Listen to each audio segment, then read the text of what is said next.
Welcome to another insightful session at English Speeches. Today, we're diving into a powerful speech delivered by Subramaniam JAISHANKar, India's Minister for External Affairs, at the 77th session of the UN General Assembly. Discover how India celebrates its 75 years of independence, the visionary steps under Prime Minister Narendra Modi's leadership, and the country's future pledges.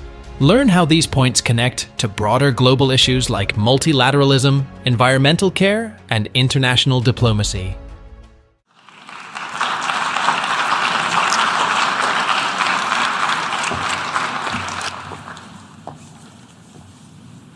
Madam President, Excellencies, distinguished members of the General Assembly, I bring to you the greetings of 1.3 billion plus people from the world's largest democracy.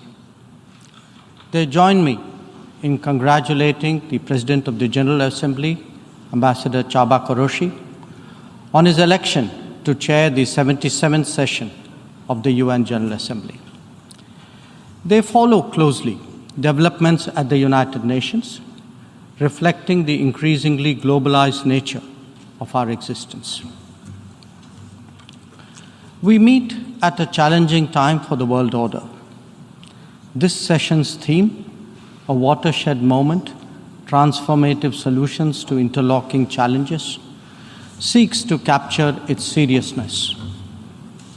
Excellencies, the year 2022 is an important milestone in India's journey towards growth, development, and prosperity. India is celebrating 75 years of its independence, what we call Azadi Ka Amrit Mahotsav.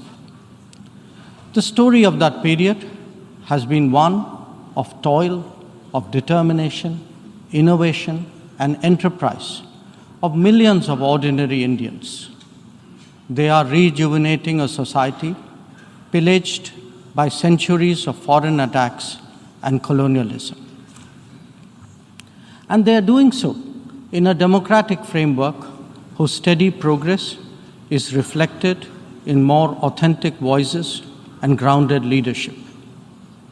This new India, under the visionary and dynamic leadership of Prime Minister Narendra Modi, is a confident and resurgent society.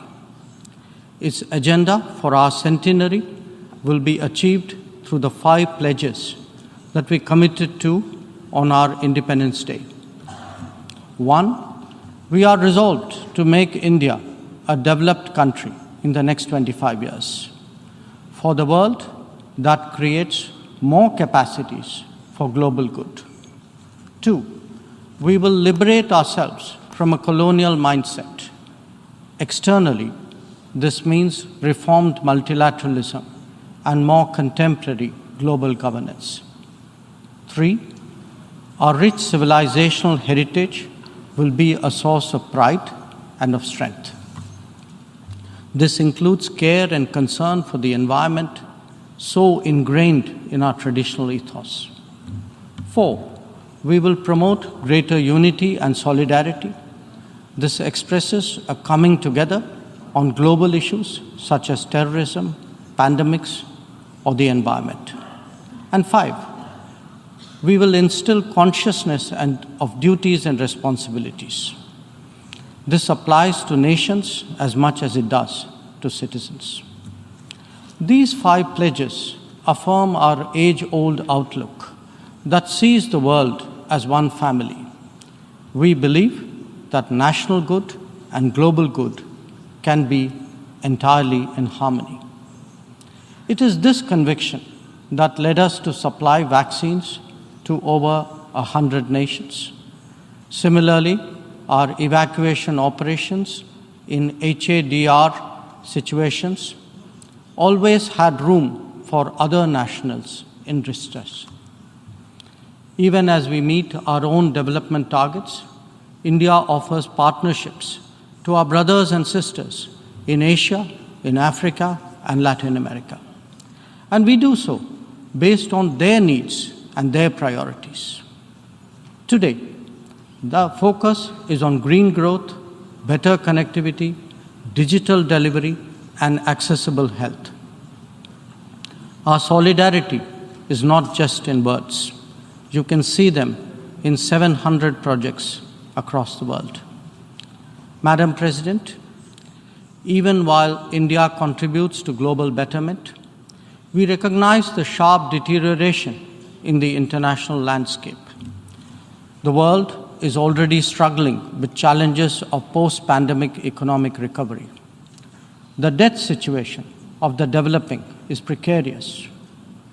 To this is now added the rising costs and the shrinking availability of fuel, of food, and of fertilizers. These, along with trade disruptions and diversions, are among the many consequences of the Ukraine conflict. The Indo-Pacific, too, witnesses fresh concerns about its stability and its security. And climate events have added an overlay on these mounting anxieties. As we saw in the case of the COVID pandemic, the South will be the most impacted, even if the immediate causes are well beyond. It is imperative that global conversations recognize this deep unfairness. The inequity of vaccine distribution should not be replicated in other domains. Madam President, as the Ukraine conflict continues to rage, we are often asked, whose side are we on? And our answer each time is straight and honest. India is on the side of peace and will remain firmly there. We are on the side that respects the UN Charter and its founding principles. We are on the side that calls for dialogue and diplomacy as the only way out. We are on the side of those struggling to make ends meet, even as they stare at the escalating costs of food, of fuel, and fertilizers. It is therefore in our collective interest to work constructively, both within the United Nations and outside, in finding an early resolution to this conflict. Excellencies, while the global attention has been on Ukraine, India has also had to contend with other challenges, especially in its own neighborhood. Some of them may be aggravated by the COVID pandemic and ongoing conflicts, but they speak too of a deeper malaise. The accumulation of debt in fragile economies is of particular concern. We believe that in such times, the international community must rise above narrow national agendas. India, for its part, is taking exceptional measures in exceptional times. We do so when we send 50,000 metric tons of wheat and multiple tranches of medicines and vaccines to Afghanistan. When we extend credits of $3.8 billion to Sri Lanka for fuel, essential commodities, and trade settlement. When we supply 10,000 metric tons of food aid and vaccine shipments to Myanmar. When we fill the gap in humanitarian needs left unaddressed by political complexity. Whether it is disaster response or humanitarian assistance, India has stood strong, contributing particularly to those nearest to us. Excellencies, the world as we knew it is poised for transformational changes. It has been impacted in recent times by a succession of shocks, each of them significant by itself. The COVID pandemic called into question the over-centralized nature of globalization and has led all of us to seek greater resilience and reliability of supply chains. The repercussions of the ongoing Ukraine conflict have further heightened economic stresses, especially on food and energy. Climate events have added to disruption that the world is already facing. As for the promise of technology, it has certainly multiplied our capabilities, but also added to our vulnerabilities. Trust and transparency are legitimate expectations of a more digitized world. The quest to create a better global order would necessarily have to address all these issues. Among them, some are clearly more existential in nature and necessitate intense coordination by the international community. Climate action and climate justice are particularly noteworthy in this respect. In their pursuit, India has worked with partners on the International Solar Alliance, the One Sun, One World, One Grid initiative, and the Coalition for Disaster Resilient Infrastructure. We stand ready to support any collective and equitable endeavor to protect our environment and to further global wellness. Lifestyle for environment, or LIFE, as declared by Prime Minister Narendra Modi in Glasgow on the sidelines of COP26, is our homage to Mother Nature. India remains deeply committed to fighting climate change under the UNFCCC and the Paris Agreement. We do so on the principle of common but differentiated responsibilities and respective capabilities in the light of different national circumstances. We have announced our updated nationally determined contributions after COP26. Excellencies, India's steadfast commitment to South-South cooperation is by now well established and well recognized. Our approach is based on principles of mutual respect and national ownership, with a commitment to sustainable development for all. As we begin the G20 presidency this December, we are sensitive to the challenges faced by developing countries. India will work with other G20 members to address serious issues of debt, of economic growth, food and energy security, and particularly of environment. The reform of governance of multilateral financial institutions will continue to be one of our core priorities.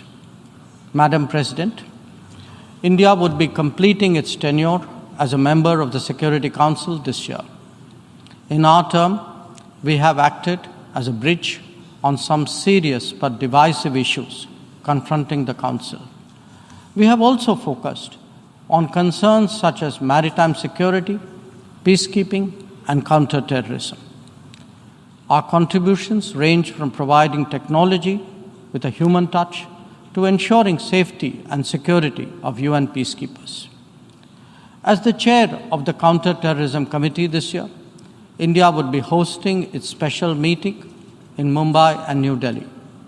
I invite all member states to participate in it. We need to create a global architecture that responds to the new tech tools deployed against open, diverse, and pluralistic societies. Having borne the brunt of cross-border terrorism for decades, India firmly advocates a zero-tolerance approach. In our view, there is no justification for any act of terrorism regardless of motivation, and no rhetoric, however sanctimonious, can ever cover up bloodstains. The United Nations responds to terrorism by sanctioning its perpetrators. Those who politicize the UNSC 1267 sanctions regime, sometimes even to the extent of defending proclaimed terrorists, they do so at their own peril. Believe me, they advance neither their own interests nor indeed their reputation. India has always espoused a cooperative, inclusive, and consultative approach to international relations. We believe that multipolarity, rebalancing, fair globalization, and reformed multilateralism cannot be kept in abeyance. The call for reformed multilateralism, with reforms of the Security Council at its core, enjoys considerable support among UN members. It does so because of the widespread recognition that the current architecture is anachronistic and ineffective. It is also perceived as deeply unfair denying entire continents and regions a voice in a forum that deliberates their future. India is prepared to take up greater responsibilities, but it seeks, at the same time, to ensure that the injustice faced by the Global South is decisively addressed. Our call is to allow serious negotiations on such a critical matter to proceed sincerely. They must not be blocked by procedural tactics. Naysayers cannot hold the IGN process hostage in perpetuity. In these turbulent times, it is essential that the world listens to more voices of reason and experiences more acts of goodwill. India is willing and able on both counts. We believe and advocate that this is not an era of war or of conflict. On the contrary, it is a time for development and for cooperation. Madam President, in the past, this august assembly has served as a meeting point of views and as a catalyst for action. It is vital that we continue to believe in the promise of diplomacy and the need for international cooperation. Therefore, Madam President, let us strive to return to the course of seeking peace, progress, and prosperity. I thank you.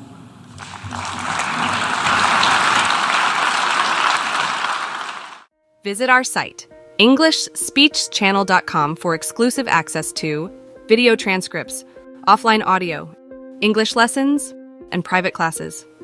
Don't forget to explore our free and new ebooks. Also, subscribe to our weekly newsletter for the latest updates. Links in the description below. Thanks for your support.